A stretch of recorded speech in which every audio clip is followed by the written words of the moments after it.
നമുക്ക് എങ്ങനെ ചാലക്കുടിയിൽ നിന്ന് മൂന്നാറിലോട്ട് എളുപ്പമായിട്ട് പോകാമെന്നാണ് നമ്മൾ നോക്കുന്നത്. അതായത് ഞാൻ ഡെയിലി അല്ല കേട്ടോ, ഓഫീസിൽ നിന്ന് എങ്ങനെ വീട്ടിലോട്ട് പോകുന്നു, പിന്നെ എങ്ങനെ തിരിച്ചു പോകുന്നു, ഒരു ട്രാവലിംഗ് ആണ് കേട്ടോ പറയണത്. അതാണ് നമ്മുടെ ബസ്.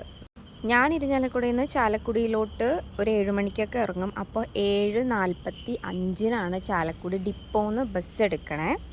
മൂന്നാർ ബസ്സാണ്, സ്ട്രെയിറ്റ് മൂന്നാർ ബസ്സാണ്. അത് ത്രൂ അങ്കമാലി, പെരുമ്പാവൂർ, കോതമംഗലം, നേര്യമംഗലം, അടിമാലി, മൂന്നാർ അങ്ങനെയാണ് പോകുന്നത്. അപ്പോൾ അത് സ്ട്രെയിറ്റ് ബസ്സാണ്. ചാലക്കുടിയിൽ നിന്ന് മൂന്നാറിലോട്ട് ഒരാൾക്ക് 171 രൂപയാണ്. നമ്മളൊരു 12 മണിയോടുകൂടി മൂന്നാറിലോട്ട് എത്തിച്ചേരും. ശരിക്കും ഈ bus Palakkad to Munnar, Munnar to പാലക്കാടാണ്. അതായത് ഈ സെയിം ബസ് നമുക്ക് 2:20 മൂന്നാറിൽ നിന്ന് എടുത്ത് പാലക്കാട്ടിലോട്ട് പോവാം. അപ്പോൾ നമ്മൾ മൂന്നാറിലോട്ട് ഒരു ട്രിപ്പ് പ്ലാൻ ചെയ്യുകയാണെന്നുണ്ടെങ്കിൽ ഈ ബസ്സിന് നമ്മൾ വന്നാൽ ഒരു ദിവസം സ്റ്റേ ഒക്കെ എടുത്തിട്ട് പിറ്റേ ദിവസം ഈ ബസ്സിൽ 2:20 നമുക്ക് തിരിച്ച് റിട്ടേൺ പോവാം.